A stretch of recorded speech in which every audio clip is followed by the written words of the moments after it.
Welcome back everyone, Triple M here. Today we're taking a look at AAXA's 4K1 mini projector. Now this has a lot of cool features. It does have a small form factor, so it's pretty portable. It does still need a power source, but you're able to move it around easily between rooms.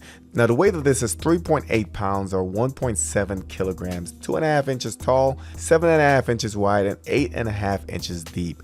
It does use an external power brick. It plugs in there, and I think this is a great choice because if you have that power converter in the unit, that's just going to attract more heat and make the unit a lot heavier. So with the power brick and the size of the projector, we're looking at about 5 pounds. Now the projector can be mounted different ways. You can mount it on a desktop, which is the preferred location in my opinion. You can go ahead and just drop it on a stand like I'm using here, or you can flip it upside down. They do have a bracket that they make for the unit where you can mount it on the ceiling, then you can go inside the settings of the projector and flip the image around. And as far as the airflow that keeps the projector cool, it does have a cross pattern.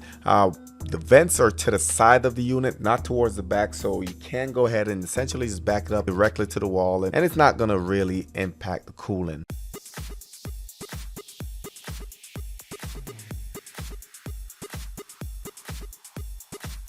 So let's get it out of the box, then we'll go over the different inputs and features of this projector. Now first thing I like is that this actually comes with a carrying case inside the box. You do have some protection to take it on the road with you. You also have a contact card, a user's guide, and the guide is really going to go over everything you need to know about the unit. You do have some audio jacks, so if you guys have a speaker system, you can go ahead and connect it. Here's your power brick, and like I said, this is a pretty big unit. As you can see here, the output is 19 volts, 7.9 amps at 150 watts. Now this also does come with a remote control, and you'll see when we get to the projector that the actual IR receiver is in the rear of the unit, so you have to be behind the unit for it to work. Now on the bottom you're going to have your bar that adjusts the focus, so you can see the plus and minus. You have your speaker volume up, volume down, your menu or back button. You have your navigation in the middle. Up top you have the rewind, play, pause, fast forward, power, as well as your mute button. Now the battery type is a one of those watch looking batteries, the flat ones that you see in your car remotes. Works fine. I would probably choose a AAA battery over this. Just feel like when this runs out, it's going to be more difficult to replace it, harder to find, just kind of a pain. So I'd rather see a AAA battery in this situation. As far as the looks of the projector, this is a pretty impressive looking device. I do love the design, the finishes. It is a fingerprint magnet, but as long as you dust it off frequently, it's gonna stay looking good, and I think the design was on point. So on the top of the unit, you are gonna have your keypad controls. You have your back, your input, your navigation, so you can control the projector from simply touching the top. In the front, you're gonna have your lens, of course, but you're also gonna have your two forward firing speakers. Now these are going to be 2-watt speakers. The sound on this is pretty good, and I was really impressed. If you go to the left, you have your focus adjustment. You also have an SD card slot that you can insert your media. Now just flipping it around to the left, you're going to have your power switch. You also have a USB port that you can plug in your media, 2 HDMI ports, composite AV, headphone jack, your DC input, and of course when you flip it to the other side, you're going to have your triple cooling fan. And like I said in the intro, these fans are firing from left to right, so you do have the option to back your projector all the way up against the wall, and it won't impact the cooling. Now, as far as just setting up the projector, simply plug and play. Plug it in, flip the switch on, and then you can go ahead and power the unit on. Now as far as the size of the projection and throw distance, you can project this up to 200 inches, guys. It doesn't have a zoom on the unit itself, but what you'll need to do is either move the projector closer to the screen to get a smaller picture, or back it up to get a wide picture. The projector screen that I'm using is a 100-inch screen, and you can see I can stretch my arm all the way across. Pretty large screen, and the projector itself was about 8.5 feet from this unit, and it was able to fill it up with no issues. Now the menus on this projector was pretty straightforward and simple. They made it easier to where anyone could simply grab the remote and go through the menus. So on the menus, you have your music, videos, you also have photos, and this will play directly from your SD card. Next, you can go into the brightness option. You can adjust from eco to standard to boost. And one thing I should mention is that when you select the boost or the dynamic settings, you'll hear the fan turn a little bit more. So I'm gonna go ahead and just let you listen to the fan on regular and then the fan when you go to boost. So the fan did kick up a little bit. Let's go back to standard. and the fan did go back down. So next you have your settings, and in the settings you do have some more picture adjustments. So picture mode, you can switch it between standard, soft, user, and you can also switch it to vivid. And if you go back to user, you do have the option to adjust the contrast, brightness, and your sharpness and tint, and so on and so forth. You also have your color temperature settings. You have your ratio. So you can switch between 4:3, 16:9, or you can set it to automatic. You have your MPEG noise reduction. You have your projector direction, currently set to vertical. This is where I was saying that if you're mounting this on the ceiling, if you go into the settings, you should be able to flip it, reverse it, just to get the picture where it worked properly. So you have your front vertical, rear inverted, and front inverted. So that basically cover every option as far as mounting your projector. And below that you have your brightness, and currently set to standard.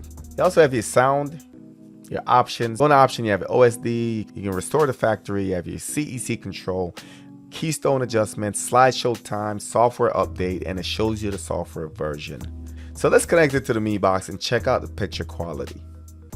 So of course the deal with projectors versus television is that the less light you have in the room, the better your picture quality is going to be. So you can see this is what it looks like with two lights on. I just turned one off, turn off the third light, and completely in the dark, and this picture looks beautiful. That's gonna be pretty hard to translate the video quality as well as the audio on this video, but just letting you guys know that the picture quality is spot on. I am not a projector expert, but from the eye test, this is a really good unit.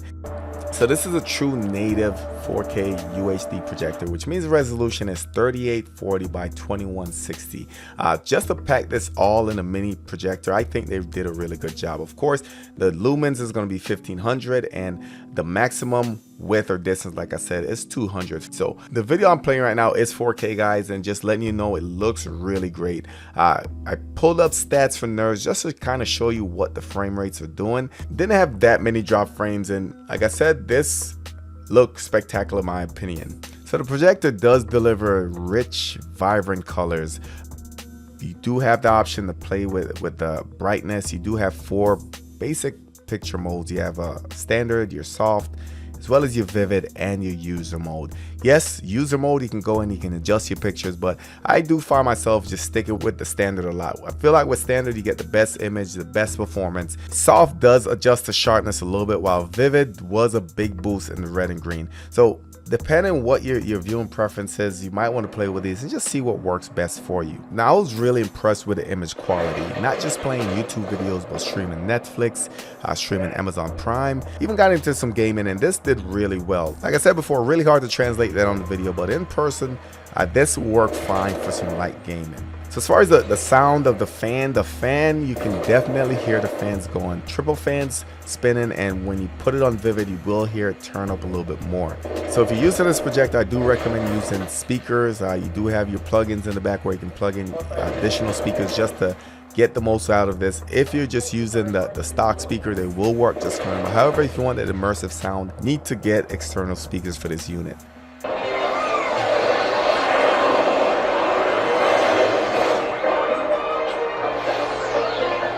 So on eco mode, the fan is measuring between 31 and 34 decibels. On the bright mode is between 36 and 38. And when you kick it up to boost, you're getting about 38 to 42 decibels. Like I said, the speakers will overshadow the fan, but it doesn't really eliminate that sound, especially if you're sitting close to the unit. Have been using this unit for a couple days now, and I do have some pros and cons. Let's go ahead and start off with some of the cons. The fan noise is going to be pretty loud. Like I said, you will need external speakers just to get the most out of this. I would like to see the option for Bluetooth speakers, because a lot of these speakers nowadays are wireless. So if that option was there, you do open it up to connect a wider variety of speakers to this unit. Besides that, I do think this projector is a great value. 1500 lumens, 30,000 hours, 4K UHD, so you're getting the 3840 by 2160. Built-in speakers. At the price is currently $849, guys. If you go on Google and look up the prices of your true native 4K projectors, and you're gonna see ridiculous prices in the 1600s all the way up to $5,000 or $10,000. That's what these projectors are going for. Like I said, it's a good value if you're looking for LED 4K with a small form factor. Not too many options that will give you 200-inch for less than $1,000.